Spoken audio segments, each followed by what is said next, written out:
Eh bien, bonjour à tous, j'espère que vous allez bien en ce jour de Japan Expo pour la petite conférence, conférence questions-réponses, avec justement donc Benjamin Bollen. Je te laisse te présenter. Bonjour à tous.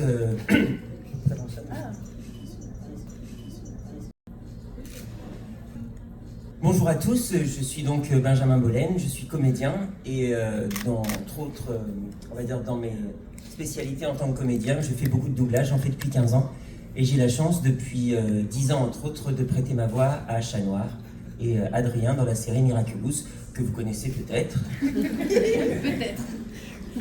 Donc voilà. Comment es-tu devenu comédien de doublage ? Ça s'est passé, j'aurais jamais pensé il y a encore 20 ans que je tomberais un jour dans le doublage. Je jouais un spectacle, une adaptation de Roméo et Juliette en 2007. Et dans la distribution de la pièce, il y avait des comédiens plus âgés qui faisaient du doublage depuis très très longtemps. Et c'est eux qui m'ont dit pourquoi tu n'essaierais pas le doublage, tu as une voix qui pourrait être intéressante, etc. Et du coup, j'ai écouté leurs conseils, je les ai accompagnés un tout petit peu en plateau. Et j'ai eu de la chance, j'ai eu beaucoup de chance parce que très vite, j'ai eu l'occasion de passer un essai. Et mon premier doublage donc, date de 2010, c'était le film Kick-Ass à l'époque. Et voilà, donc j'ai eu beaucoup de chance. Et les comédiens en question, pour ne pas les citer, c'était Vincent Violette et Philippe Catoire, qui sont des grands pontes du doublage.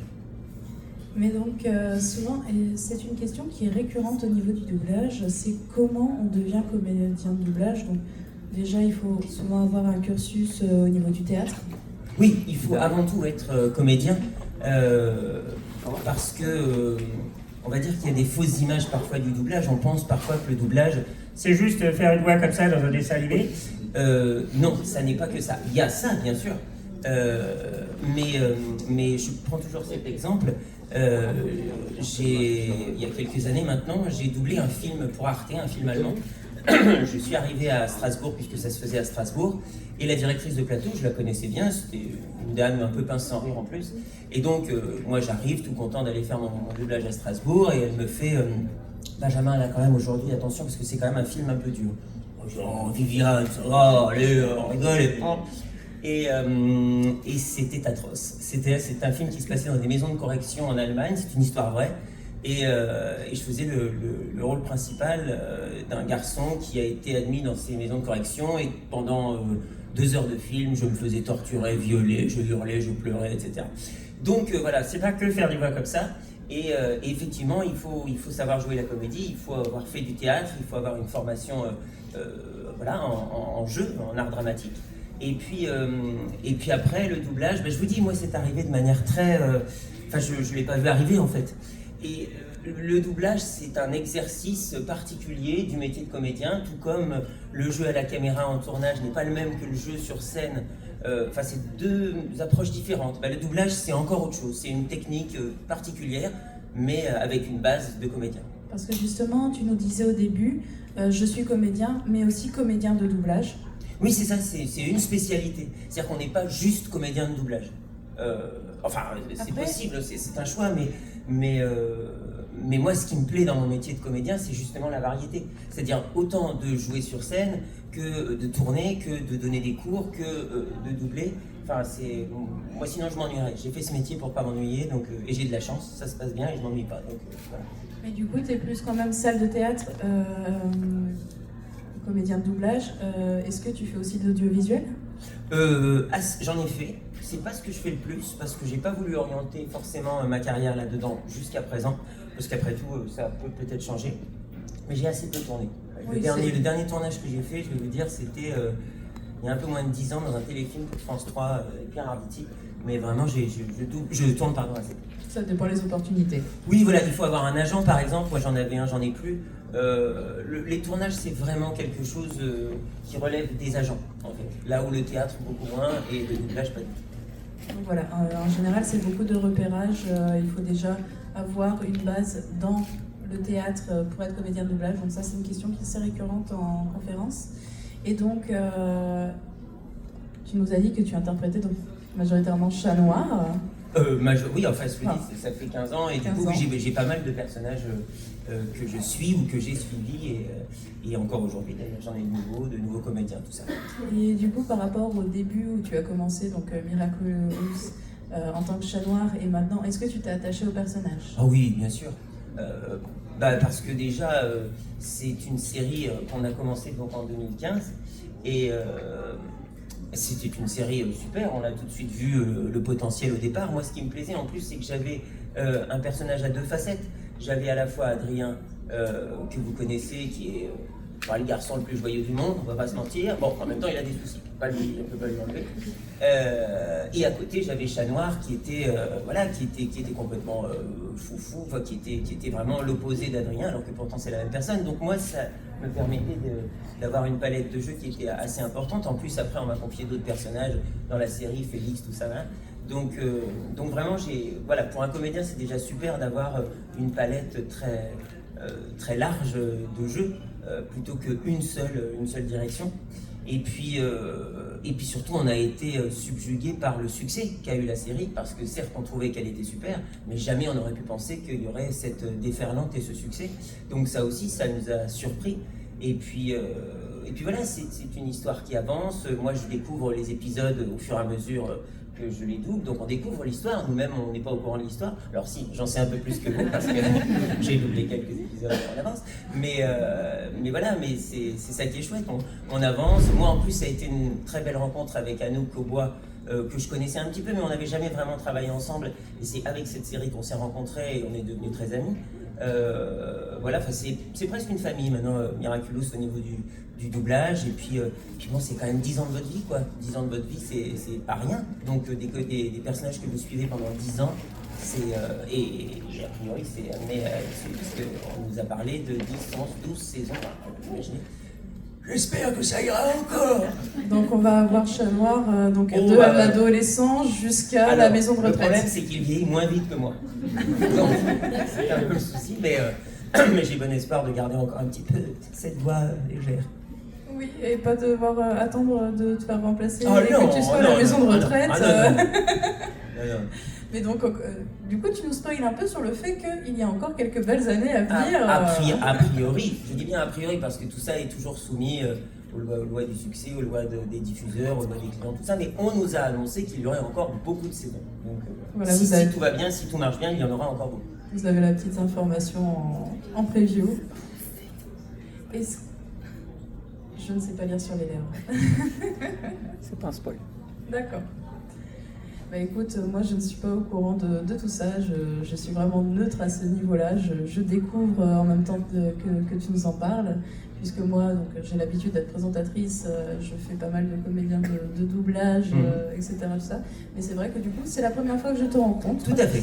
Et du coup je découvre aussi l'univers Miraculous par la même occasion, donc ça me fait très plaisir. Et par contre justement je pense que dans le public les personnes connaissent, si vous êtes ici, c'est justement que vous connaissez le personnage. Est-ce qu'il y a des questions dans le public? Oula, le public est timide. Ah, Non, mais ça va se détendre. je vais aller... Hop. Je vais me déplacer, il n'y a pas de souci. Ah, oui, alors...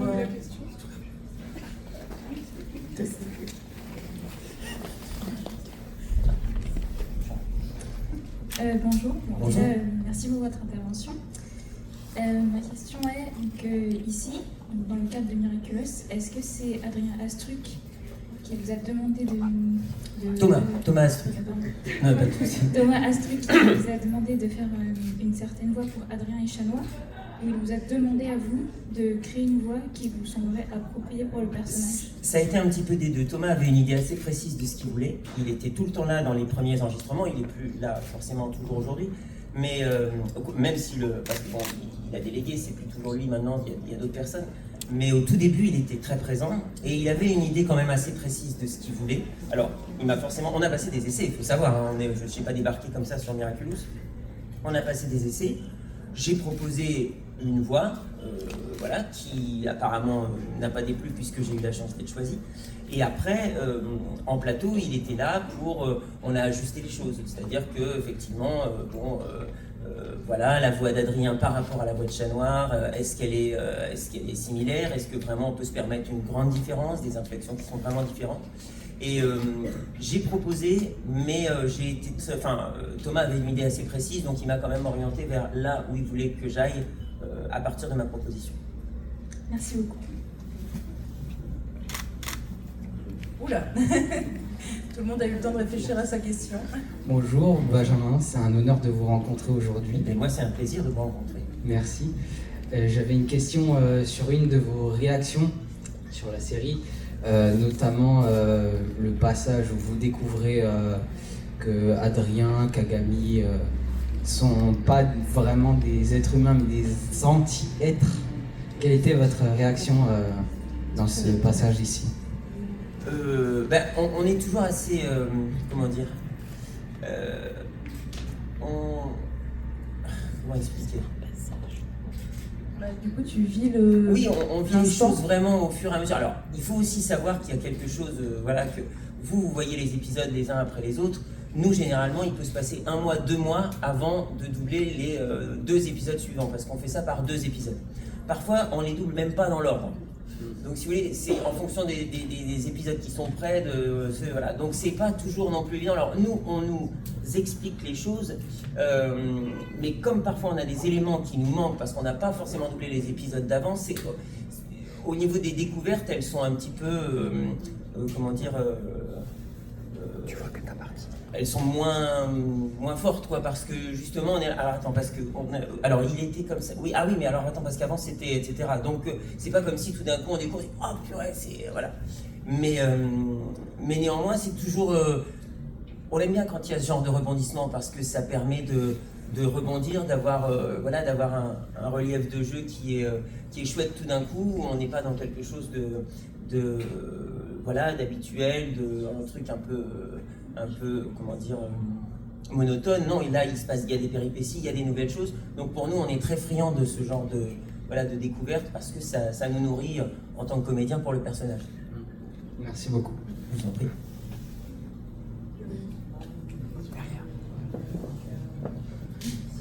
Bonjour. Bonjour. Vous venez de dire que des fois vous doublez pas les épisodes dans l'ordre. C'est vrai. Du coup, vous n'avez pas une vision globale sur le scénario. Ça vous gêne pas des fois dans l'interprétation du personnage? Ça vous complique pas la vie? Vous savez, c'est comme le doublage en règle générale aujourd'hui. Benoît Alman, qui était la voix de Morgan Freeman et qui nous a quittés il y a maintenant 2 ans, je crois, quelque chose comme ça, ou l'année dernière.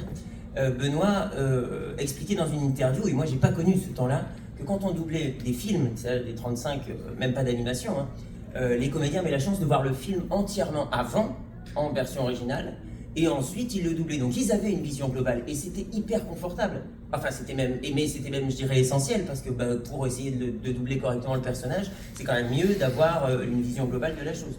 Aujourd'hui, c'est plus du tout comme ça. Aujourd'hui, vous arrivez en studio, pour doubler un 35, vous doublez vos scènes, on vous a vaguement fait un pitch avant, et c'est tout. Mais vous ne verrez jamais le film entièrement. J'ai eu la chance, il y a un petit moment maintenant, puisque c'était il y a 15 ans, de doubler Tintin.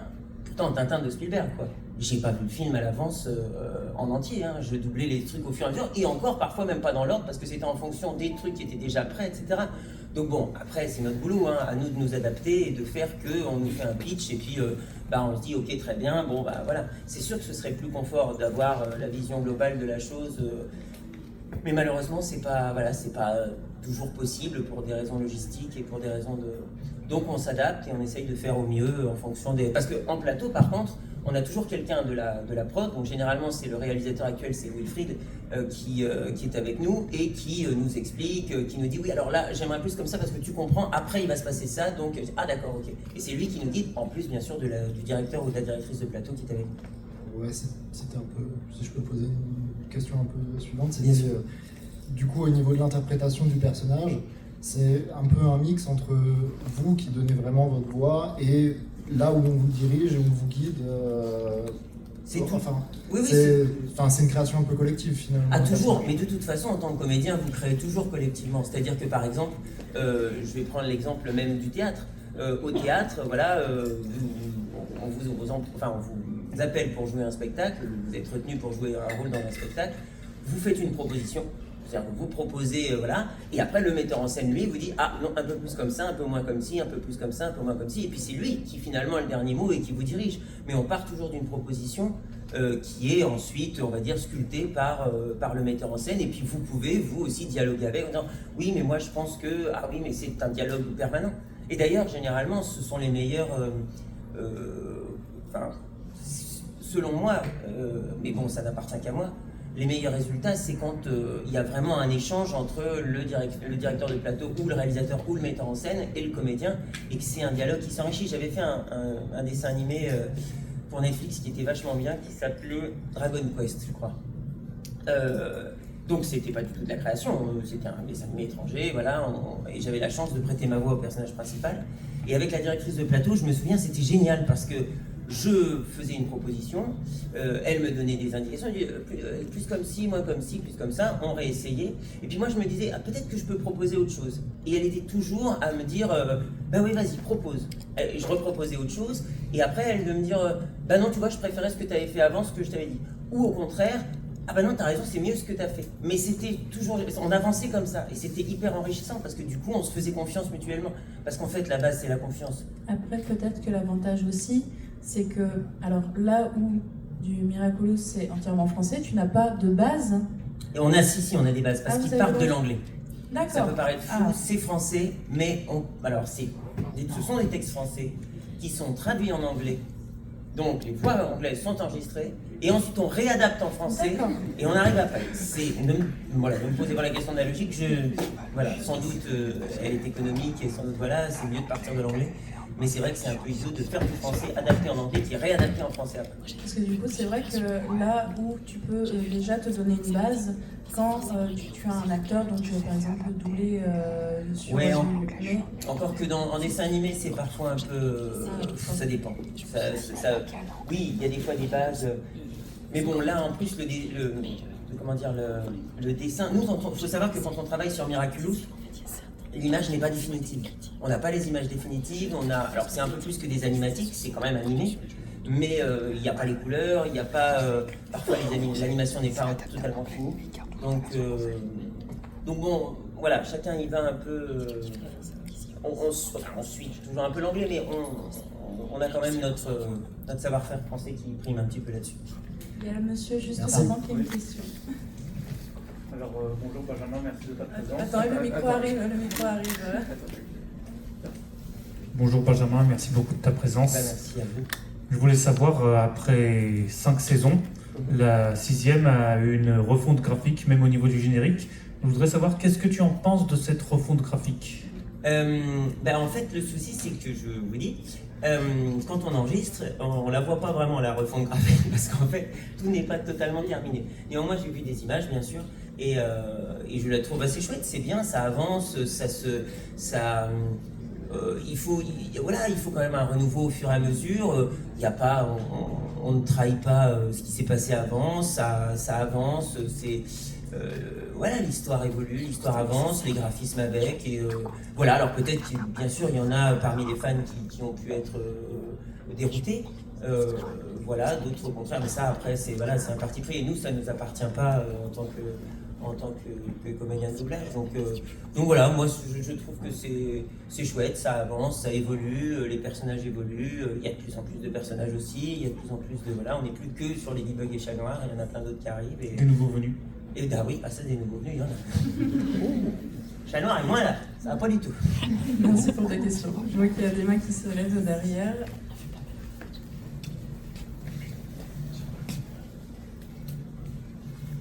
Bonjour. Bonjour.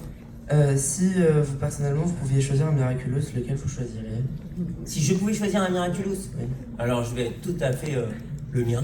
Alors là, franchement, moi je suis habitué, je le connais bien, je sais comment ça marche, donc voilà, le mien. Il y a une petite dame en blanc tout au bout. Non, avec des lunettes, oui. Déjà, merci beaucoup. Non, merci Ensuite, à vous. enchantée. Et la question que j'avais, c'était peut-être un peu plus technique, c'est vu que c'est une série qui se fait sur le long terme, il y a pas mal d'évolution des personnages, comme vous avez pu le dire.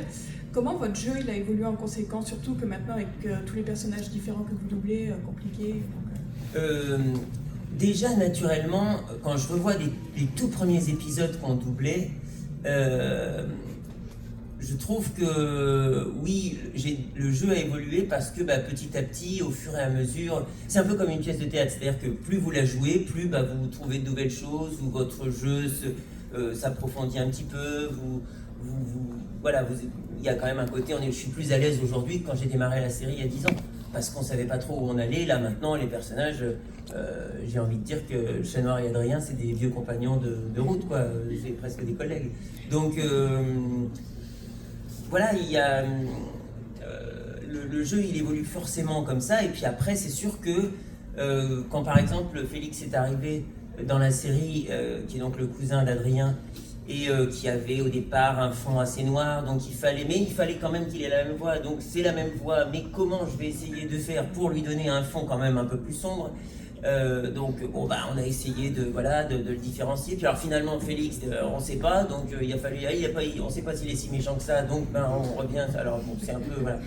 Donc ça évolue au fur et à mesure. Et puis bon, après il y a rien à faire. Il y a des scènes qui sont il y a des scènes qui dramatiquement sont quand même très très fortes, et c'est chouette. C'est comme je vous disais tout à l'heure, c'est plus on a de relief dans ce qu'on a à jouer, plus pour nous c'est intéressant, et plus voilà, on peut développer notre jeu, et plus c'est riche, quoi. C'est sûr que si on a un personnage où sans arrêt on nous dit c'est comme ça qu'il faut le jouer, c'est comme ça. C'est-à-dire que par exemple, moi, il m'est arrivé de doubler des dessins animés où je faisais le personnage principal et on me disait c'est le héros, il faut qu'il soit héros. Donc il a jamais peur, il est jamais en danger, et c'est toujours je suis le héros, je suis le héros, je suis là.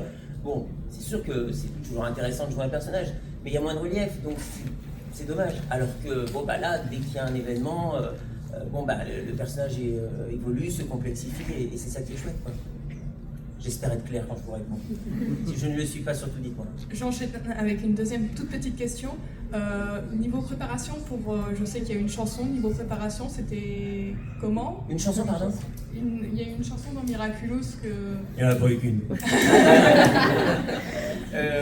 Non, mais c'était... Moi, c'est chouette. Alors, j'ai fait un peu de musique, je chante un peu.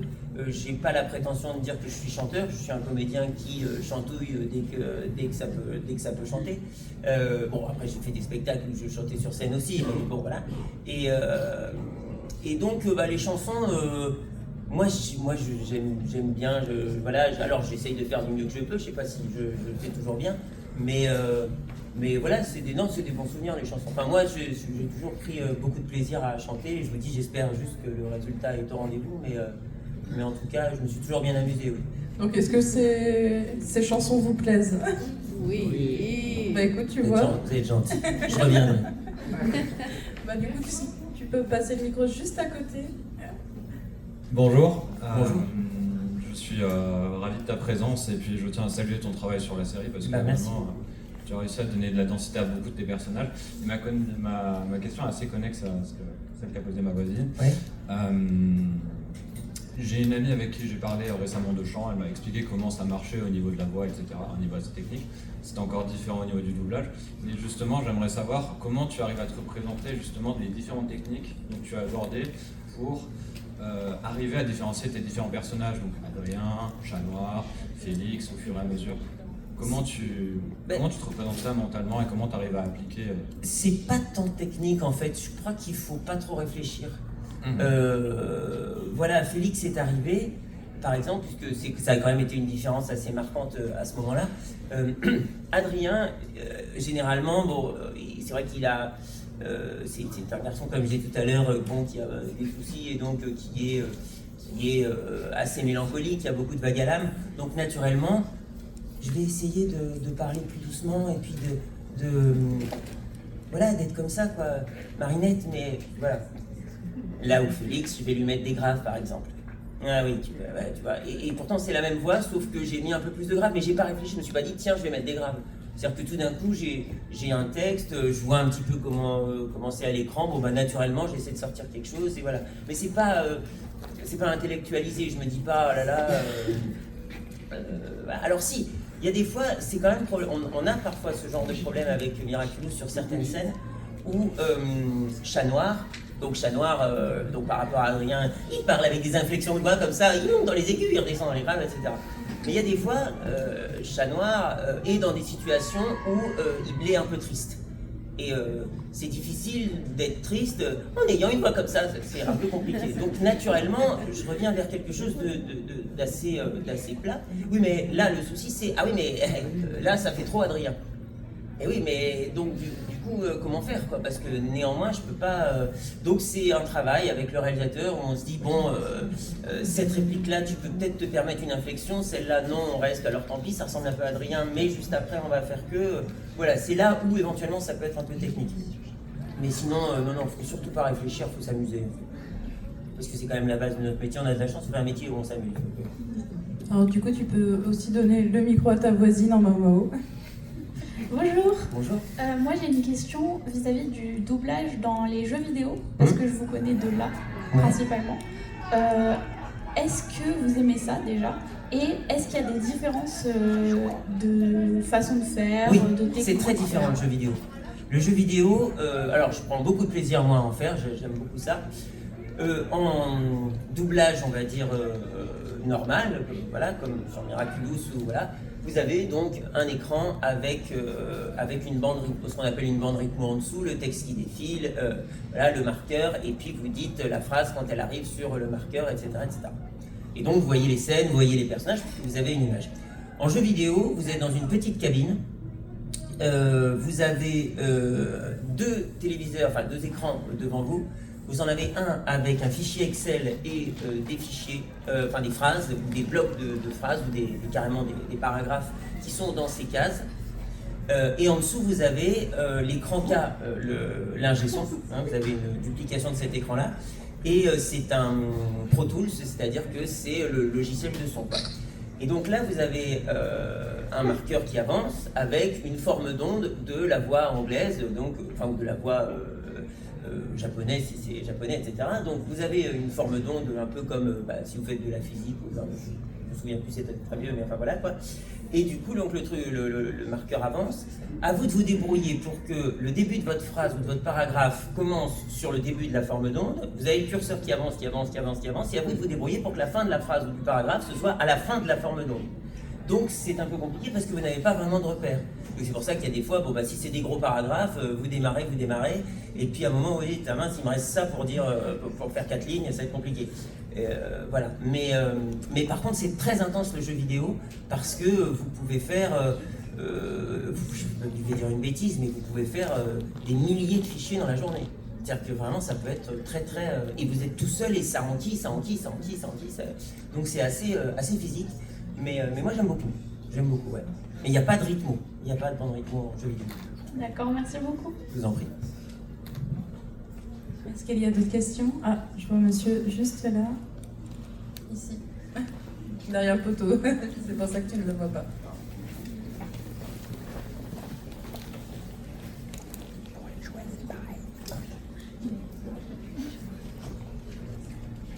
Bonjour.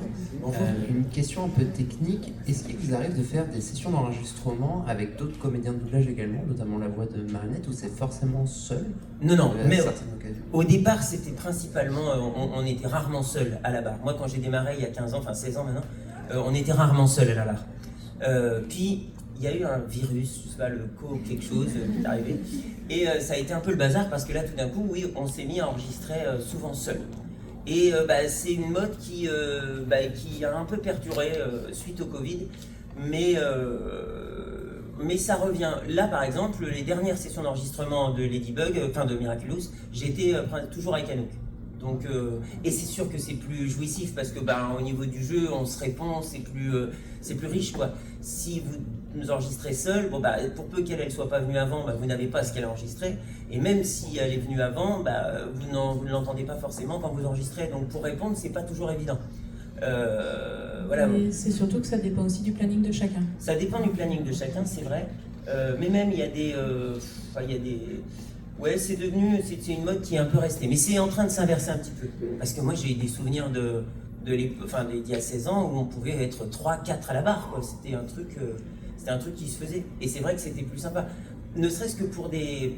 Enfin, j'ai eu la chance de prêter ma voix à une série de marionnettes, un redoublage des Fraggle Rock, ça s'appelle. C'est un peu comme le Muppet Show de l'époque. Et en fait, c'est beaucoup de répliques qui se répondent et les effets comiques sont basés là-dessus. Alors si vous n'avez pas la personne avec vous, l'effet comique, vous pouvez vous le mettre où je pense parce que c'est pas évident, quoi. Alors que quand on est ensemble, on peut se répondre et du coup c'est beaucoup plus riche. Ou même dans d'ailleurs des choses plus dramatiques. Si vous avez quelqu'un qui joue avec vous, c'est tellement plus... ça nourrit beaucoup plus, il n'y a rien à faire, quoi. C'est comme sur scène au théâtre. Et comme sur scène, bien sûr. Bien sûr. Allez, est-ce qu'il y a d'autres questions? Juste devant, la dame...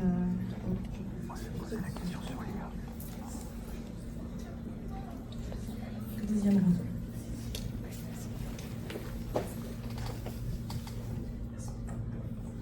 Bonjour, merci d'être là déjà.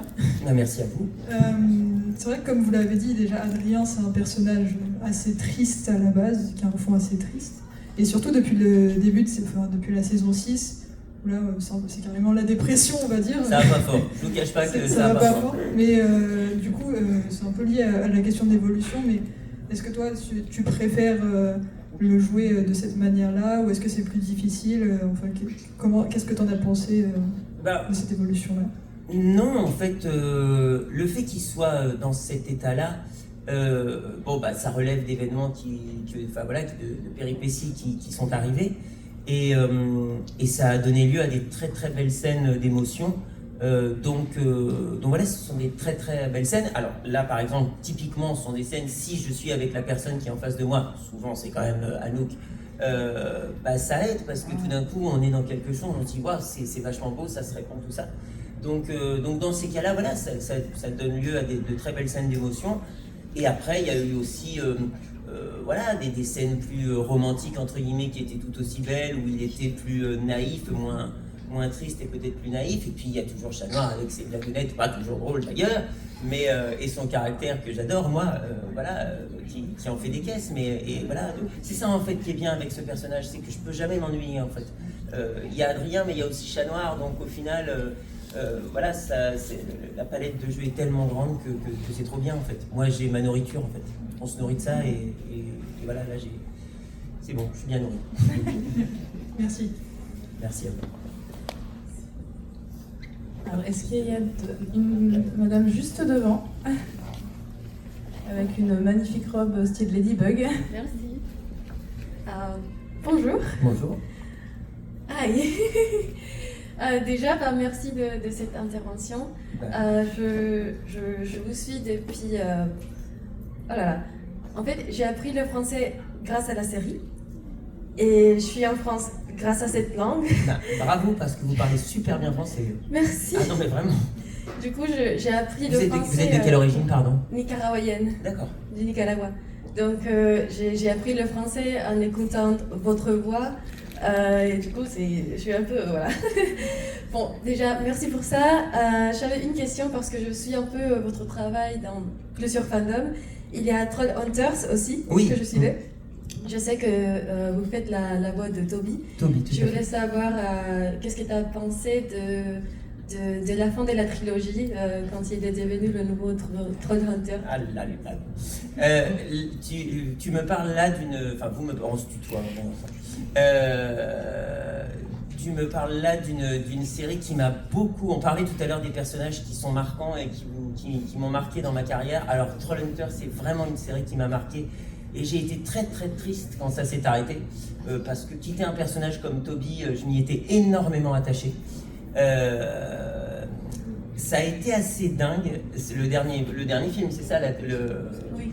Le dernier film, alors je vais pas spoiler bien sûr, mais il y a eu un moment où même moi j'étais oh là, c'est dur là quand même.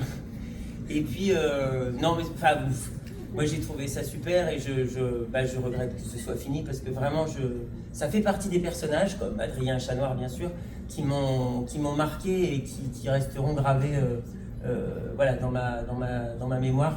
Toby c'était un personnage, je me suis beaucoup attaché à lui, vraiment. C'était une belle aventure. qui a duré là aussi plusieurs années, parce qu'il y a eu 3 séries et un film. Et je vous encourage vivement, si vous ne l'avez pas vu, à regarder donc Chasseur de trolls ou Trollhunter sur Netflix. C'est produit par Guillermo del Toro et c'est vraiment une super série, vraiment une super série de dessins animés. Donc voilà, c'est quelque chose qui m'a marqué et voilà, ce serait trop bien s'il y avait une nouvelle série, mais bon, malheureusement c'est pas prévu. Je me souviens aussi de Yann dans Oum le dauphin blanc. Yann dans Oum le dauphin, tout à fait. Là aussi j'ai suivi pendant de nombreuses années.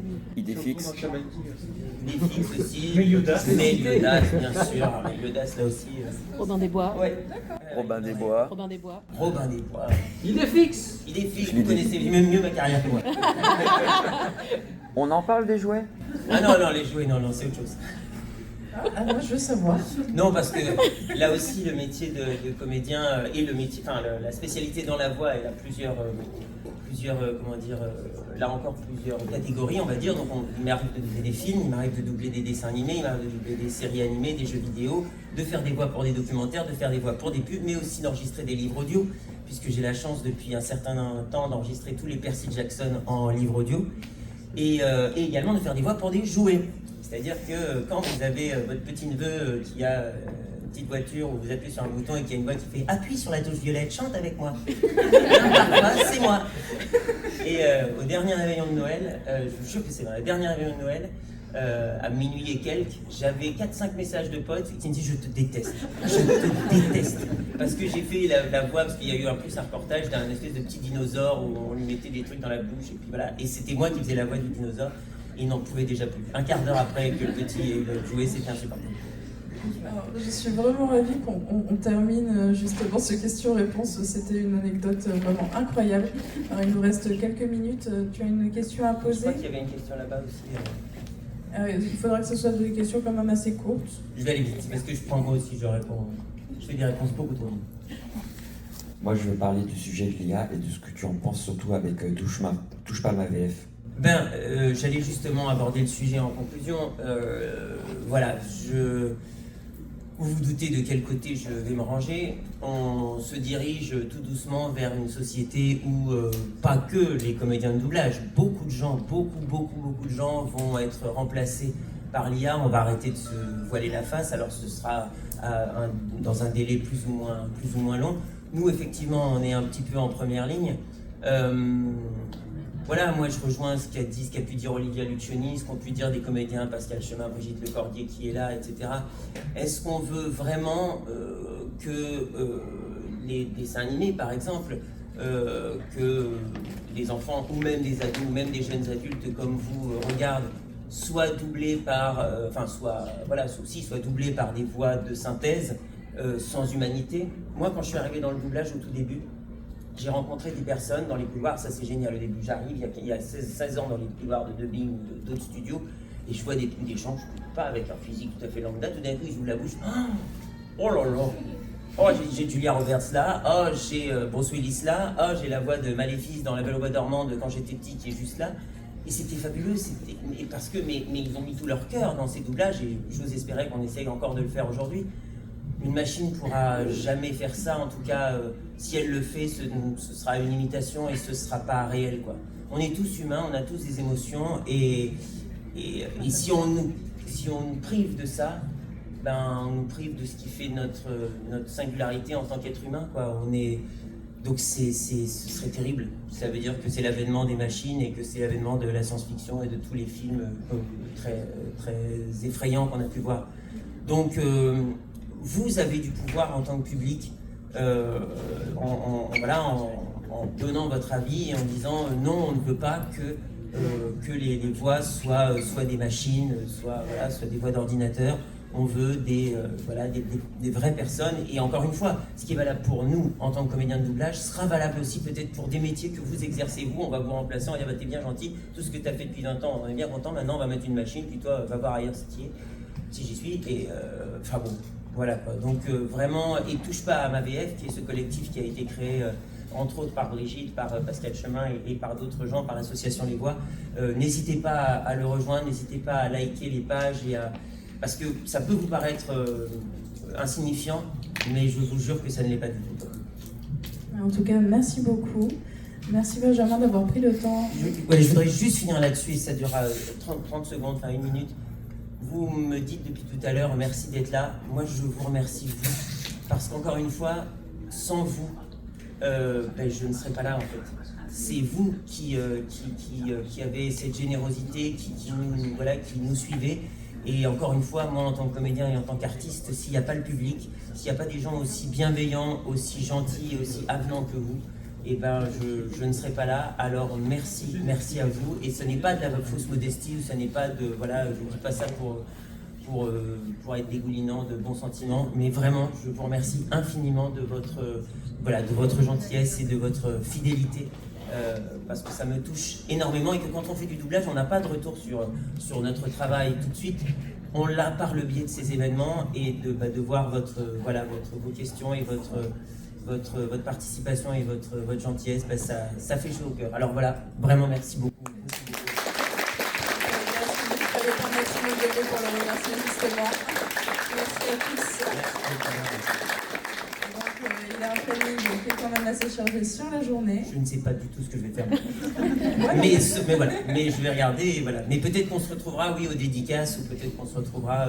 Je sais qu'il y a d'autres choses, il y a une autre rencontre demain. Donc voilà, avec plaisir. Et si vous avez des questions, même maintenant, je suis à votre disposition. Donc voilà, je vous laisse justement avec